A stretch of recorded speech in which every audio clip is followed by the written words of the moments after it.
The inaugural Loveland Shorts Film Festival wrapped up with the awards ceremony on Sunday, August 4th.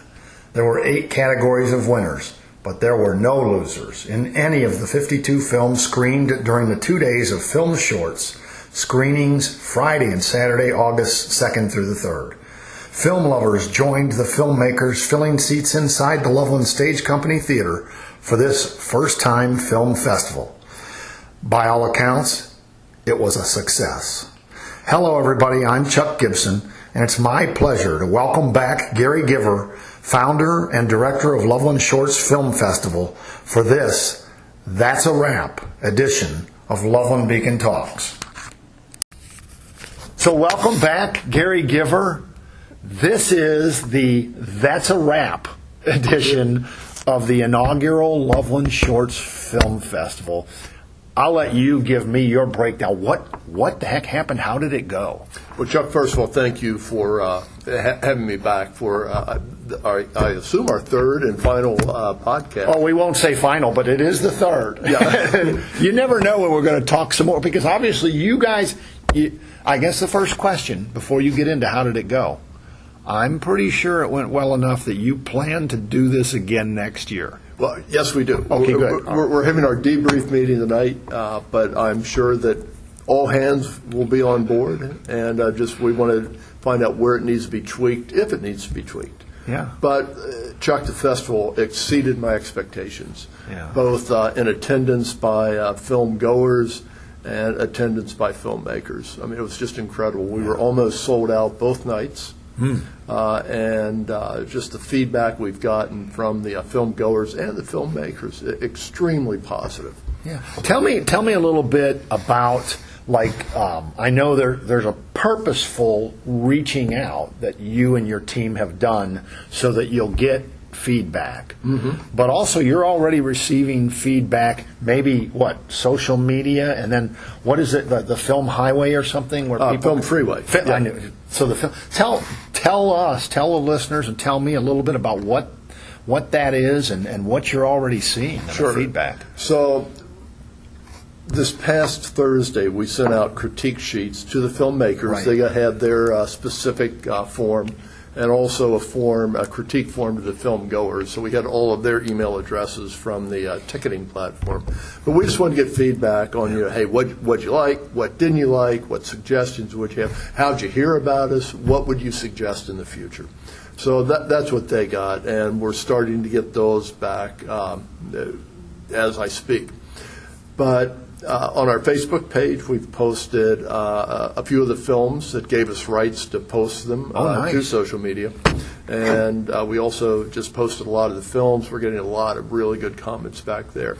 But most importantly, on Film Freeway, that is a platform where filmmakers submit their films to the film festivals they want to attend. Right. We've gotten feedback from 5 filmmakers, all these filmmakers from out of town, 2 from California, 1 from New York, Columbus. Anyway, but from out and about. Yes, the highest was a 5-star rating. They all rated as 5 stars. Just talked about outstanding how organized the film festival was. How much they liked the screenings, the blocks, the after-hours parties. But most importantly, I think, is every one of them, to a person, said what a cool little town Loveland is, and they would come back at any time.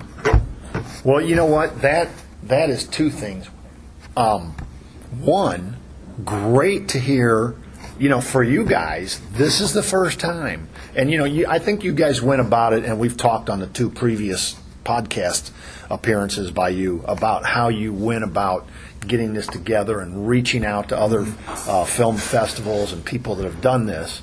So, you kind of had, it may have been your first, but you had some pretty good guidance and some pretty good ideas of what you were going to do. But still, at the end of the day, to receive like a 5-star rating and complimentary words on how well organized it was and, what a good experience from the filmmakers, and also, ultimately, I think you're going to get similar responses from the film goers that that came and went to the screenings.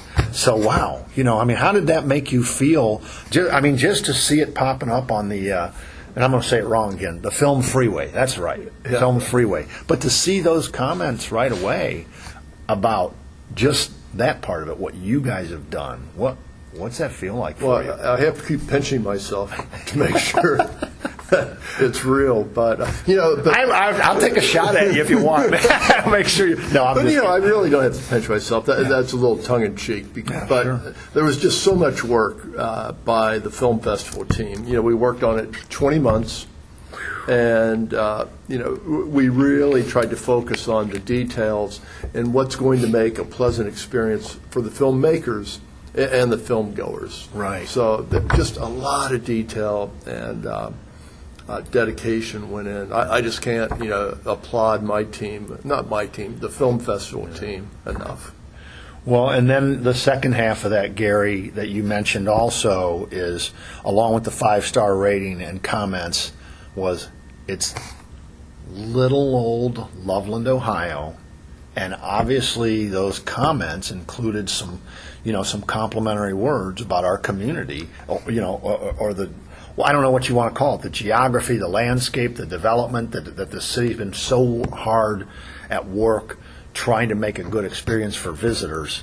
And what kind of comments and how did that make you feel? I know you're a big supporter of this community yourself, so how does that make you feel to see that? It made me feel so good. Yeah, I walked around. I made a point to walk around town during the festival, and I'd see people. We had lanyards on the film goers and filmmakers, so they could get in and out of the door easily.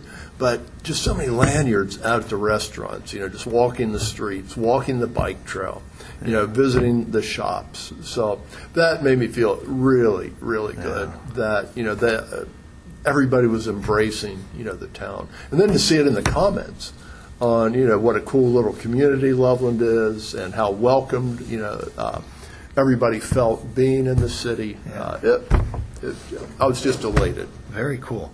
Well, again, Loveland Shorts Film Festival, the first ever, the inaugural edition, by all accounts, a happy experience and a big success, yes? Yeah, absolutely. And actually, we're having a debrief meeting, the film festival team, tonight. Right. Which for the listeners, when you hear it, it might be a different night, but this is Monday, August the 12th. Yes. So Monday night, August the 12th, as you and I sit here and record this, it's afternoon. But so you guys are going to debrief tonight. Yeah, debrief tonight. We don't want to. We didn't want to wait too long and miss aspects that you tend to forget. Yeah. So do it quickly. But we just want to. We're going to take a couple months off. But we just want to capture. Okay, what do we want to think about next year on how to enhance the experience. Yeah. I don't think there's going to be a lot of tweaks, but the comments that I've read so far, good comments coming in, just to enhance it, not only for the filmmakers, but the film goers. Well, I told you when we were talking offline before we turned on the recorder and started, putting together this podcast appearance by Gary Giver once again, I told you we're going to talk a little bit about the films, and I warned you, I'll call it, I warned you that, now that the event has happened and all the films have been screened and the independent judges judged them and the winners and whatever has happened. Now you can tell me from you can spill the beans. Yes. So just off the top, without looking at winners or anything else in the different categories. Was there a film before the festival happened or before you saw any judges' results? That just absolutely stood out for you? It's just let's stick with that. What was there one that really stood out for you? They all stood out. Are you running for office? Well, is there there's like a national film festival thing? You're going to be the president, right? And the filmmakers are all going to love you.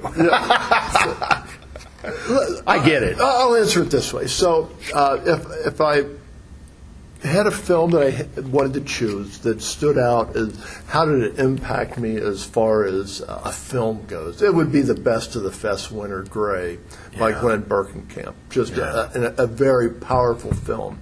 And I had a chance. Glenn attended the festival. He's from California. And I had a chance to spend time with him. In fact, he spent the night with one of our team members because he missed his plane, or his plane was canceled. Oh, neat. But just such a spiritual guy. Yeah. I mean, not only in religious, but to humanity and the earth. I mean, just, the kind of guy that, you just want to sit there and listen to talk. Yeah. And his film, illustrated, that type of person. Yeah. So, impactful, great. A feel-good film, one that, you just watch and say, you know what, that made me feel good. I love that guy. Yeah. Was Goldie.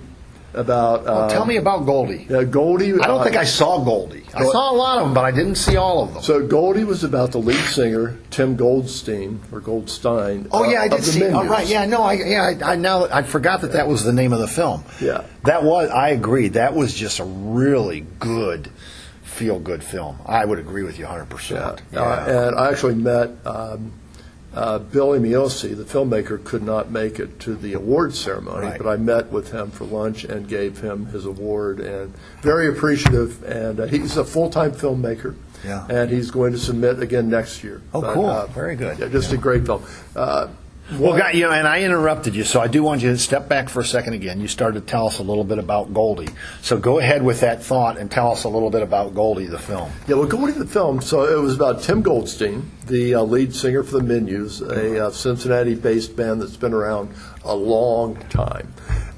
And so they still perform.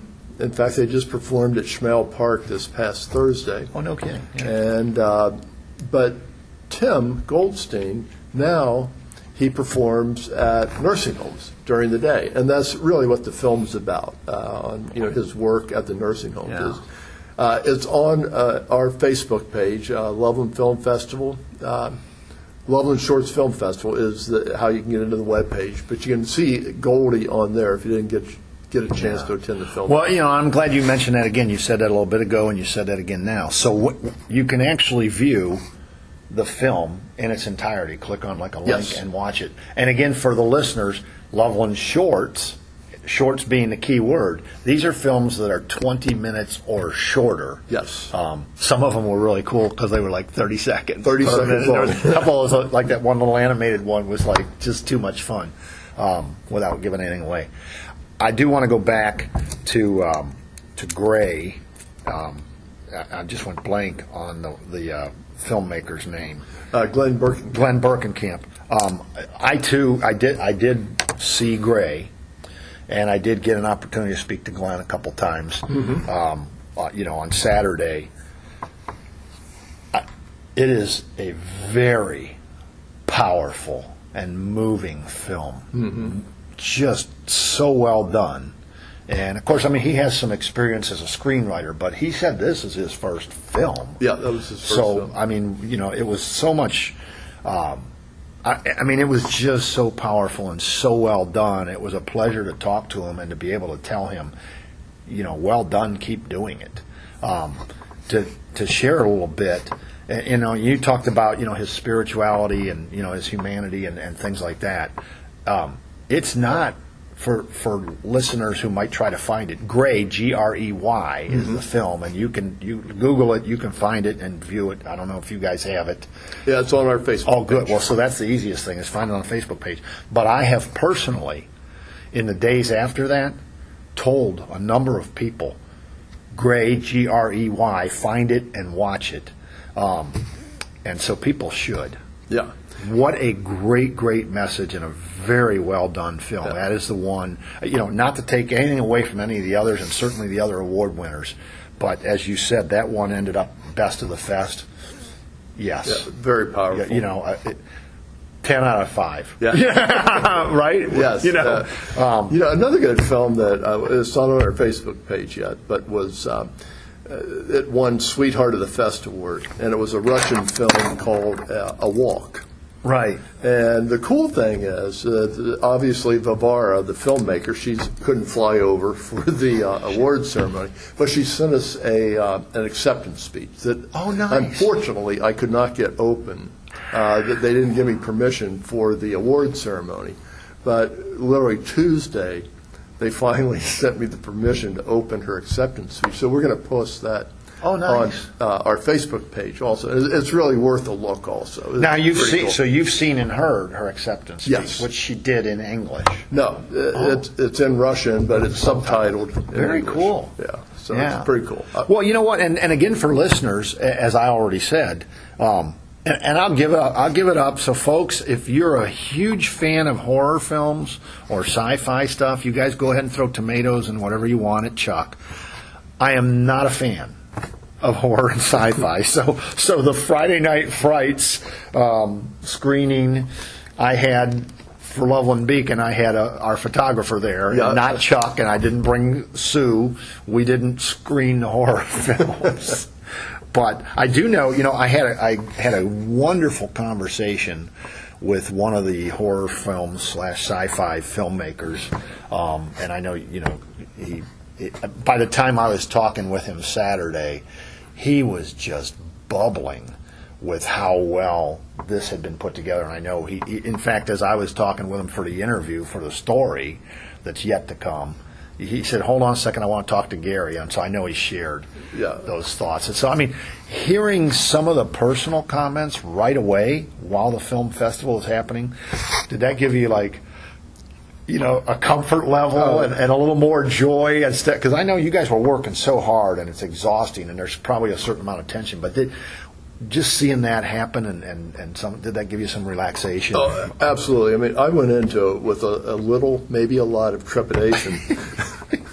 Understandable. Seriously. Friday at 10 o'clock, I'm whittling my fingernails down. But by noon on Friday, that's when I was pinching myself, saying, "Is this really as good as?" And I knew it was as good, but as the filmmakers, they were just bubbling with how happy they were. So, good stuff. Good stuff. Well, and you didn't have to feel like you were saying I liked this one the best when I said what did something stand out for you. I'm not going to have the comment. We're not going to have the conversation we had about maybe a film that's we won't have that conversation for the listeners. No reason to. Bottom line is 52 films were screened. Yes. Over the course of the Friday and Saturday screening sessions. I'm trying to think, there was 2 screening sessions Friday and then 3 on Saturday. 3 Friday and 3 Saturday. There was 3. And then we had 2 workshops on Friday and 1 workshop on Saturday. Yeah, well, I was trying to remember. Yeah, and I mean the filmmakers, I wasn't concerned, but you wonder how well the workshop's going to be received. They were packed. And the filmmakers, the comments I've gotten back, and just in talking to them, how much they enjoyed the workshops. Yeah. So well, that and you kind of jumped ahead. I was going to ask you about that. Is what was kind of the reaction to the workshops aspect of it, because we've been sitting here talking about the films. So obviously, good response there too, and good feedback on the workshops. Really good feedback. And I made a point to ask the filmmakers, as well as some film goers, because we had a lot of film goers that went to the workshops. I went to the first workshop Friday. I saw bits and pieces of 2 of the other workshops. I didn't sit in for the entirety. Actually, I didn't sit in for the entirety of any of the workshops. But it was kind of neat. Yeah. I get a kick. I mean, I learned a couple things right off the bat, regardless of filmmaking or anything. That first one was the drones. Yes. Use of drones in films. I think the 2 people, there are a couple. Yeah, it's JL Aerial. They're a local company, drone company, John and Lauren Connolly. Right, the JL Aerial, John and Lauren Connolly. I thought John and Lauren did an exceptional job presenting that. Yeah. And I'm going to put it this way for the listeners to get a sense of it. I walked in and I saw whatever the situation was, and I thought, oh, good Lord, this is boring. It wasn't. Yeah. They really brought it home, and I said, this is instructional. This is insightful.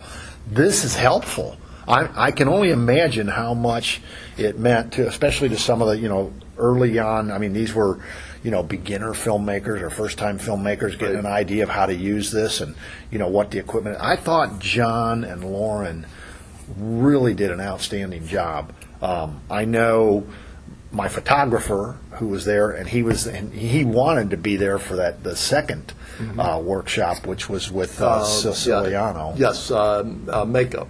What was her first name? Christina. Christina. He was there with Christina on the makeup. And, I mean, I've seen, his photos. You could go to lovelandbeacon.com and look at some of the, the gallery of photos from, and that's not all the photos. Yeah, Jeff did a great job with the photos. Yeah, but anyway, Jeff enjoyed that, and I saw some of the photos from that. So, again, I did poke my head in for a few minutes during Christina's workshop, and the people were watching intently. So, I mean, just from an outsider looking in, and I'm not a filmmaker by any stretch, you could see, that the response you got is real. The people appreciated those workshops, and they were gaining from it. But at the same time, what you also said, there were film goers, and I did notice that in the crowd. I thought, because I mean, I know some of the people from around Loveland that were in there that are just film goers, and I was like, what's he doing here? So what's she doing? But they came and they enjoyed, really some insight into the industry. So another thing I wanted to mention was about 70% of our filmmakers, or the films we accepted, were either local or regional. No, not regional, local, meaning the Cincinnati area. And also regional, that's Ohio, Kentucky, Indiana. But and 25%, they were from across the country. And so the cool thing is we had a mix. And all during the festival and after-hour parties, the filmmakers, they were talking with each other, sharing ideas, sharing concepts. So, that's the whole idea. Part of a festival is being able to come and learn and teach. Yeah. So I was just so happy to see that happen at this festival. Can you think of it, and obviously you're going to have that session tonight, the debrief, but if there is anything, because I mean, I was perfectly amazed at how well it went off, and I was totally amazed to sit down with that one filmmaker who, I grabbed him to talk to him as somebody who had come, as a film goer, and then he goes, "Oh, by the way, I'm one of the filmmakers too." I did not know. Yeah. I hadn't seen, because he was part of the horror sci-fi, so I didn't see him Friday night. I didn't know he was a filmmaker. We started talking as, he was part of the audience, but the amazing comments from him, as you know, because he spoke to you about, and this is why it was just amazing. I have no idea. I can't write a story and tell the people of Loveland, hey, the inaugural Loveland Shorts Film Fest was a flop. They didn't have anybody there. The numbers weren't what they should have been, or whatever. Or I couldn't say this was great turnout and it's exciting, and next year make sure you get your tickets early because there's a great turnout and you might miss something. I couldn't write that story. I didn't have that reference point. And I sat down with him, and I know he told you this, and I heard him tell you this, and it was amazing. A filmmaker who has gone to, and I forget, he told us a number of film festivals he's been to, but it wasn't hundreds or anything, but it was multiple film festivals as a filmmaker and as a film goer. And you remember his words, "I can't tell you how many film festivals I've been to where I was the only guy at the screening watching my own, crappy," in his own words, my own crappy film, and so it's like, wow, that was eye-opening. So then to talk to him and say, well, what does this, he said, the first night, Friday, there was this many people at the screening, and I thought, well, maybe that's kind of a fluke. But the Loveland Shorts Film Fest, consistently good crowd, good turnout. We can say that now because somebody who's been to multiple film festivals told us his experience. Right. And how amazing is that? Yeah, and I heard that from a few filmmakers. Sarah Taylor from California. She said, hey, come to this festival because you're going to enjoy the people that are there watching the films that we're making. Yeah. Well, and that was a big key. That's the other half of talking to, a person who I first thought was simply an audience member, a film goer, who turned out to be a filmmaker, and saying, because it's like they can share watching a film with film goers who aren't them watching their own film, and it was great to hear them describe what it's like to, I've seen my film a million times, so I was able to sit in the audience and watch the audience and see, was I getting the emotion that was meant? Was I getting, were they enjoying the film? Or, was it funny when it was supposed to be funny and serious when it was supposed to be serious? I can only imagine that, Glenn Berkenkamp, because we were all just, the entire audience, myself and Sue, my wife, was there with me for that, and eyes to the screen, and just focused on it, and that's what the whole audience was. Yeah. So they had that experience, whoever the filmmakers were.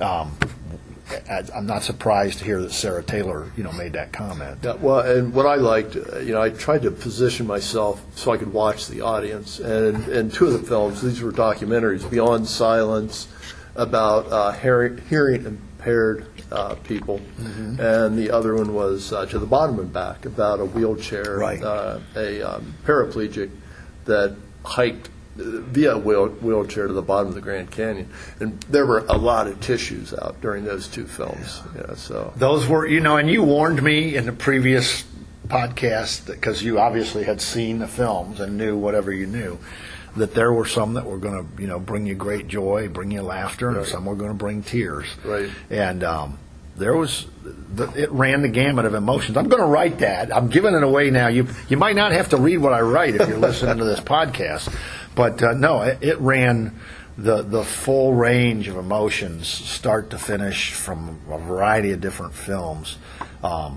If I'm allowed to say so, I'm not a film critic by any stretch of the imagination, but it was an event. Yeah. And the films were the films, and it's not for me to be that film judge. But if I'm allowed to, Gary, well done. Okay, well, thank you. Just one more comment, which was also cool. I know we're running short on time, but I had comments by, again, filmmakers and film goers. They said, this was a festival. It was really good, but the cool thing was it had a vibe to it. Yeah. It had some energy, and that was really good to hear. That, it actually had a life of its own. Well, we're just gushing. I started, before I gushed a little bit myself about what happened, and you shared some more about the positive feel and the positive vibe that came from it. So you're getting ready to go to the debrief. You got some things in the back of your mind right now? It's like, I think we can do this better. I mean, are there some things for you? You don't have to name them, but I mean, just so some. Yeah, I don't know if you had a chance to attend the award ceremony, which I did not. Yeah, which was. I had Jeff there. Yeah, and I have to give a head nod to our technicians. They put together films of each nominee, 30-second clips. Yeah. So and the nominees and rather than announce the nominees, a 30-second clip of their film was shown. So well produced. Yeah, they did some voiceovers. So they put that together overnight. And before each screening, as the festival progressed, they also put together just a collage of different photos that had been taken during the festival. So, the filmmakers or the film goers, they could see themselves, on screen, of just maybe 2 hours before. So that's how quickly, they were turning around stuff to put on the film, the screen. Well, some of the technical wizardry of the people obviously is amazing, and of course some of the technology that's available to do that makes it a lot of fun to be able to produce something like that. I wish that I could have been there.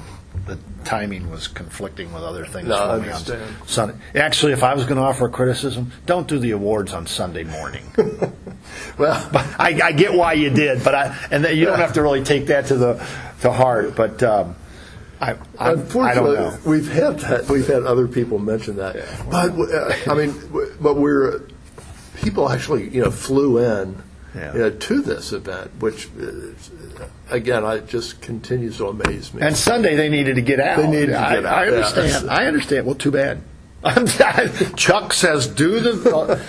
Really, in all honesty, I associate an evening for awards things, just so you know. But anyway, hey, Gary, listen, thank you again so much, man, for sharing a journey, because you've been with me for 2 previous podcasts, and, right? Yes, I can breathe. A sigh of relief. Yeah. I'm amazed. I'm going to throw this in as we wrap it up and put a wrap on That's a Wrap edition of the first inaugural Loveland Shorts Film Fest. I can only imagine, but you said 20 months Yes. to do this first one. You're going to take a couple of months break. So you're going to do the next one in 10 months, just for the record. Yes. Yeah. Well, now you kind of got the learning curve is out of the way. Yeah. So. Well, and a lot of the 20 months was just getting the funding, and again, just thank you so much, Loveland businesses and community, for your help in making all this happen. But the first 20 months was just trying to get the funding to purchase a screen, projector, and all the other ancillary stuff that is required to put on a festival. We have that now. You definitely have it now, and I'm going to say it one last time. Thank you so much, Gary Giver, and that's a wrap. Thank you, Chuck. So once again, thank you, Gary Giver, for joining us.